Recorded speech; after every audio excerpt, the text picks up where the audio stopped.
Bon, c'est pas la peine de tourner autour du pot, il est peu probable que les choses redeviennent comme avant. La pandémie actuelle que nous vivons et que l'humanité va vivre pendant plusieurs mois encore va bousculer à la fois notre perception du risque microbiologique, la façon dont nous gérons ces crises et même notre rapport à la nature. Au moment où j'écris cette vidéo, les Français sont dans un confinement chez eux qui est censé durer 2 semaines. Les pays un peu partout dans le monde commencent à imposer des mesures de distanciation sociale ou de quarantaine, et malgré les efforts littéralement héroïques de milliers de soignants, le nombre de morts qui est dû au coronavirus explose de façon exponentielle.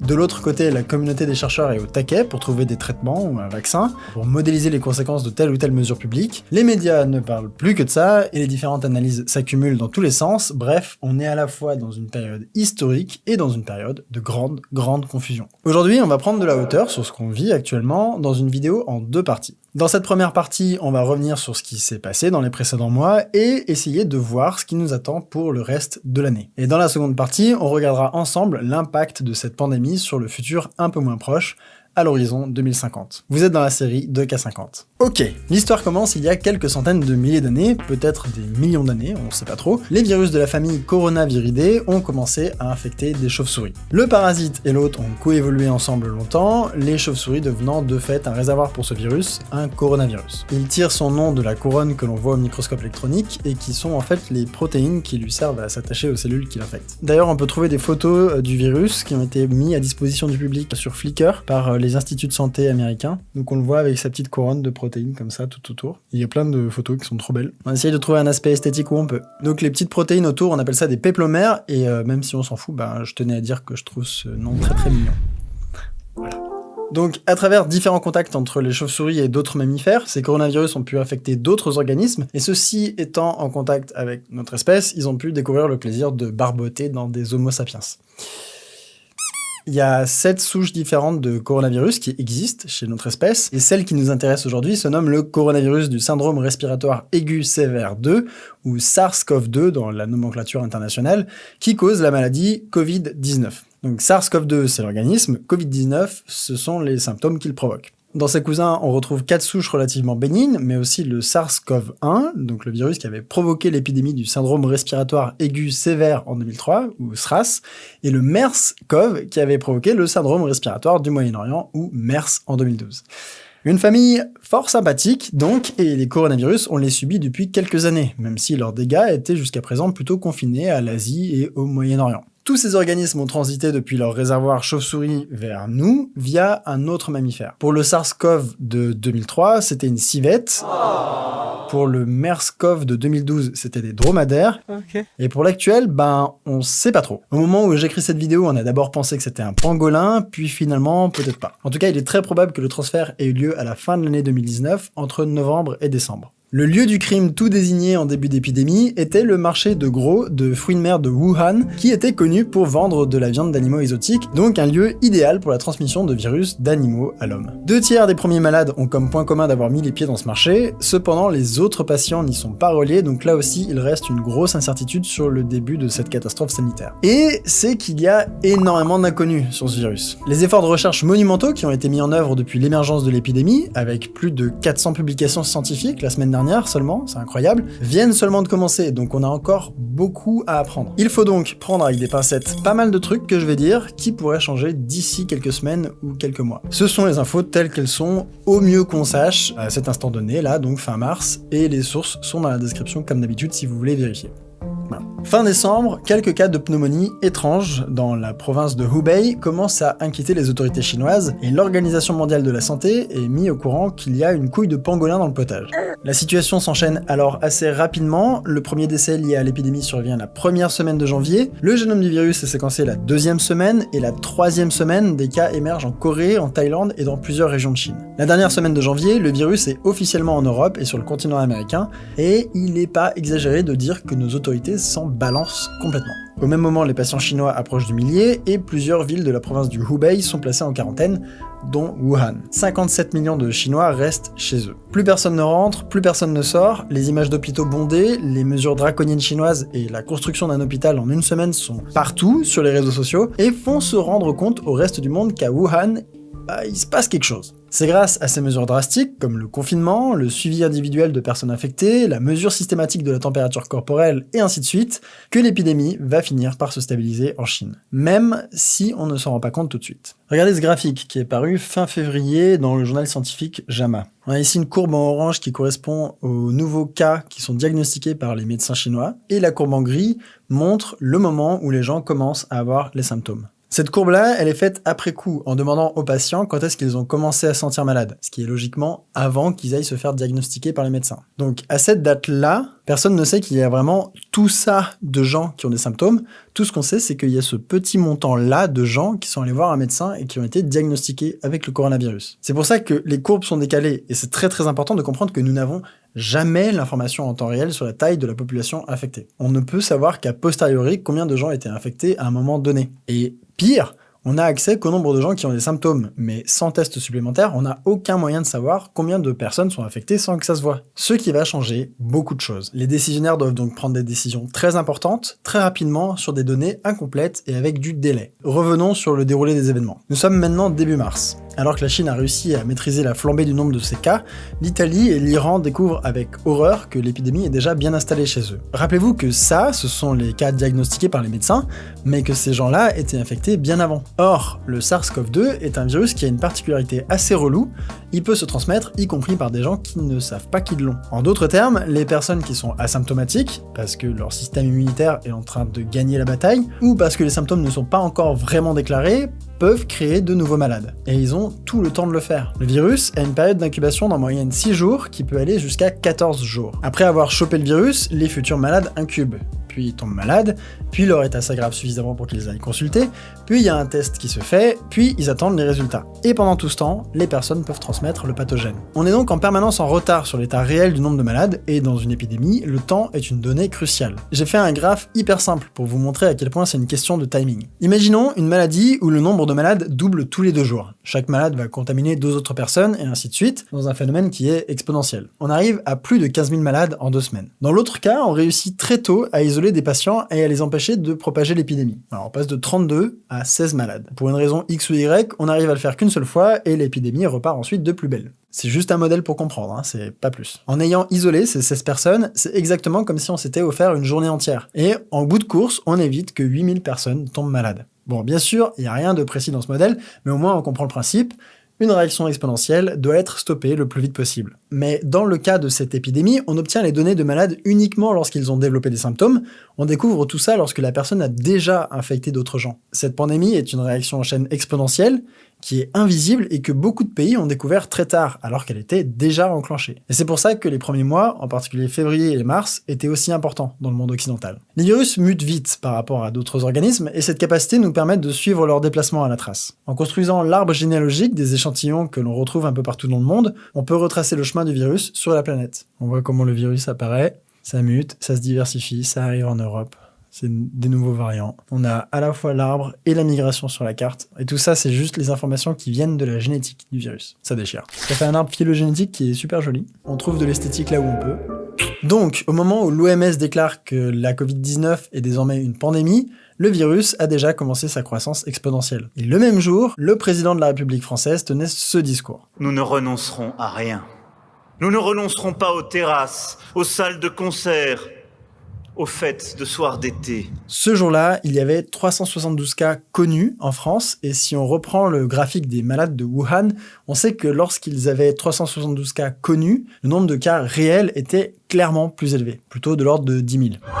C'est pas des estimations précises, bien sûr, et transposer la situation d'un pays à un autre est périlleux, mais on voit qu'on peut sous-estimer l'importance d'une épidémie à 1 ou 2 ordres de grandeur près si la seule chose sur laquelle on se base, ce sont les patients qui viennent à l'hôpital avec leur syndrome. Ce qui laisse au virus tout le temps de s'installer.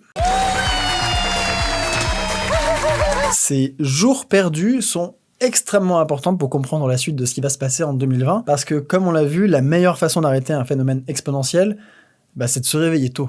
Vu depuis 2021, il est probable qu'on repense à ces semaines perdues avec quelques réserves sur la compétence de certains de nos gouvernants, pour le dire gentiment.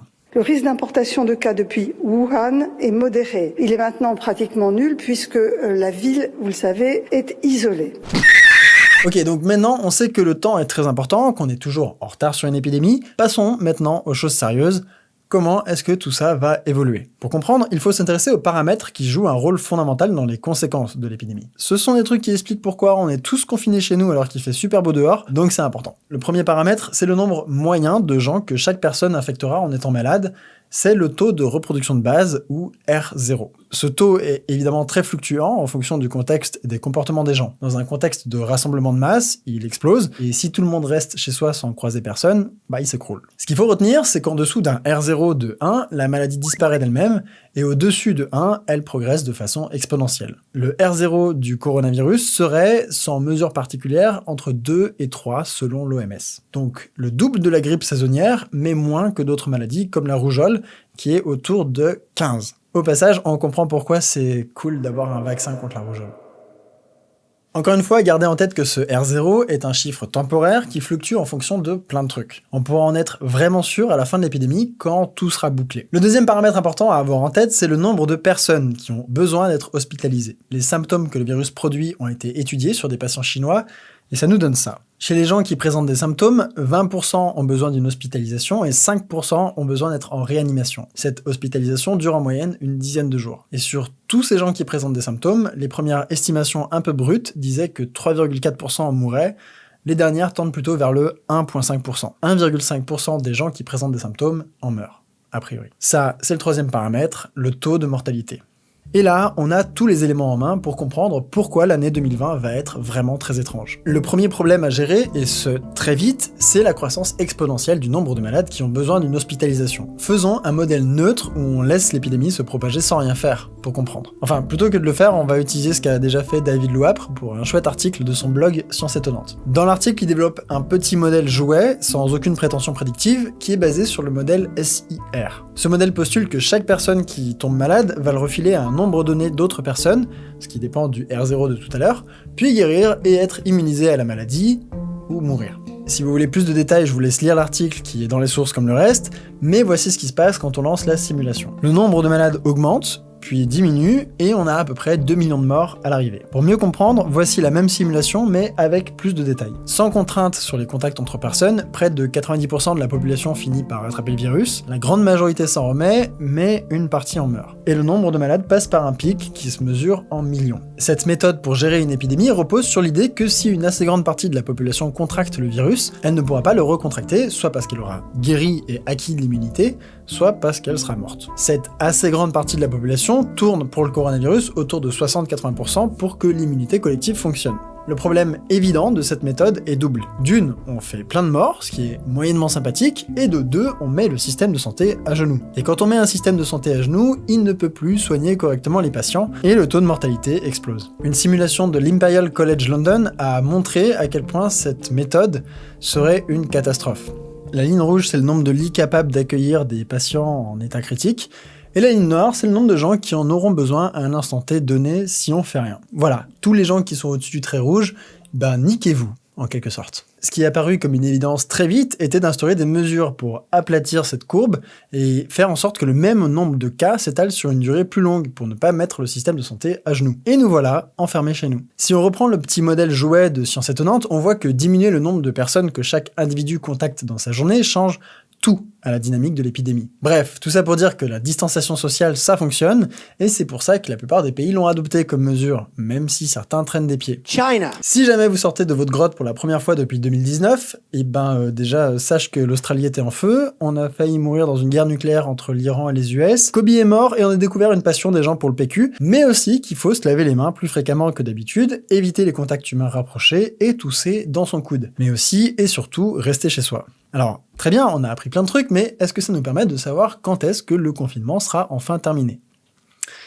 Ouais, en quelque sorte. On va partir du principe que guérir du SARS-CoV-2 nous immunise contre lui. Dans cette situation, l'épidémie ne sera pas terminée tant qu'une proportion conséquente de la population n'aura pas été infectée pour développer une immunité, ou qu'on n'aura pas trouvé un remède, que ce soit un vaccin ou autre. Ça veut aussi dire que tant qu'on n'a pas de traitement ou de vaccin, relâcher les mesures de distanciation sociale, dont le confinement fait partie, revient très précisément à laisser le virus repartir de plus belle. Toutes les personnes qui ne seront pas immunes se le prendront dans le visage, comme si le confinement n'avait jamais eu lieu. Sauf que ce confinement nous donne du temps, et rappelez-vous que c'est l'ingrédient essentiel dans un processus à croissance exponentielle. Le vaccin peut prendre 1 an et demi à être développé, peut-être plus, pas beaucoup moins. Il faut donc réussir à temporiser jusqu'à ce qu'on l'ait, et il faut aussi développer des solutions pour endiguer les contaminations. Dans une série d'articles qui ont eu un franc succès, Thomas Pueyo parle du marteau et de la danse pour décrire les mois qui viennent. Le marteau des mesures contraignantes de distanciation sociale est là pour arrêter brutalement la propagation dans sa course et éviter de saturer le système de santé. On est en plein dedans.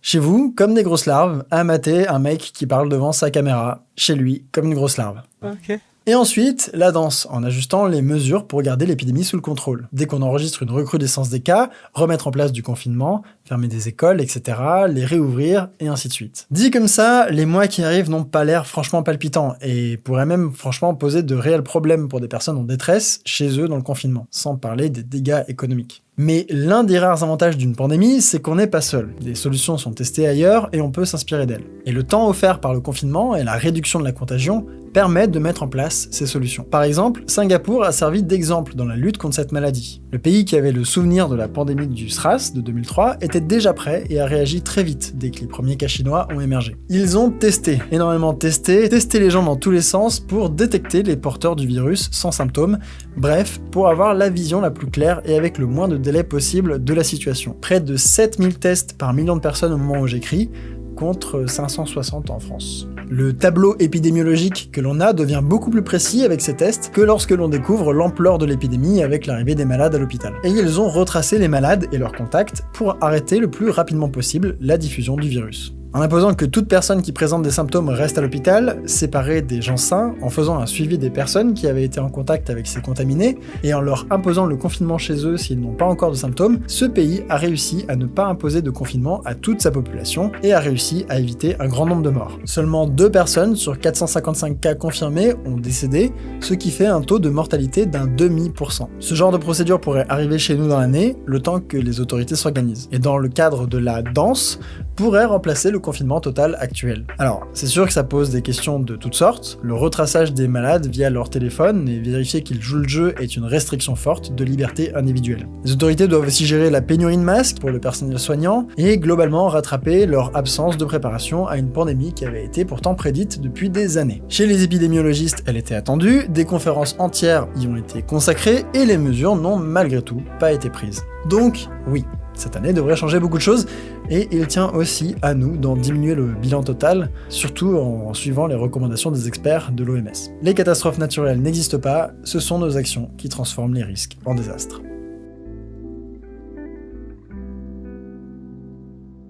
Voilà, un petit récap de ce qui nous attend bientôt, même si on n'est pas à l'abri de surprises. On vit vraiment une expérience exceptionnelle et le mieux qu'on puisse faire, c'est tenter de garder la tête froide dans tout ça. En tout cas, j'espère que j'ai réussi à expliquer 2-3 trucs et que c'est un peu plus clair maintenant. Je suis en live sur Twitch en ce moment pour répondre à des questions sur le sujet et pour aborder des points que j'ai pas pu évoquer ici, comme la théorie selon laquelle le virus aurait été créé de toutes pièces ou l'intérêt de la chloroquine dont on parle beaucoup en ce moment. Voilà, donc tout ça on va l'évoquer en live. Du coup, je sais pas trop ce que vous attendez vu que j'y suis là, maintenant. Bon, comme vous restez, j'en profite pour remercier les gens qui font des dons à la chaîne sur Tipeee. Cette vidéo sera démonétisée, c'est à peu près certain, tout comme les dernières, parce que ce sont pas des sujets assez intéressants pour les annonceurs. Je vous remercie rarement en face à face comme ça, mais voilà, il faut que vous sachiez que plus que jamais, vous permettez à tout ça d'exister, et vous me permettez de continuer à parler de sujets chauds sans mourir de faim. Et manger, j'aime bien, en général, du coup, merci à vous. Voilà, rappelez-vous, je suis en ce moment sur Twitch, le lien est dans la description, ainsi que les sources, et j'ai aussi rajouté d'autres vidéos qui ont été faites par d'autres vulgarisateurs qui peuvent vous aider à voir le truc aussi un peu plus clairement, avec d'autres angles. On se retrouve très vite pour la suite de cette vidéo, et entre-temps, portez-vous bien, prenez vraiment soin de vous en ce moment, c'est important. À toutes!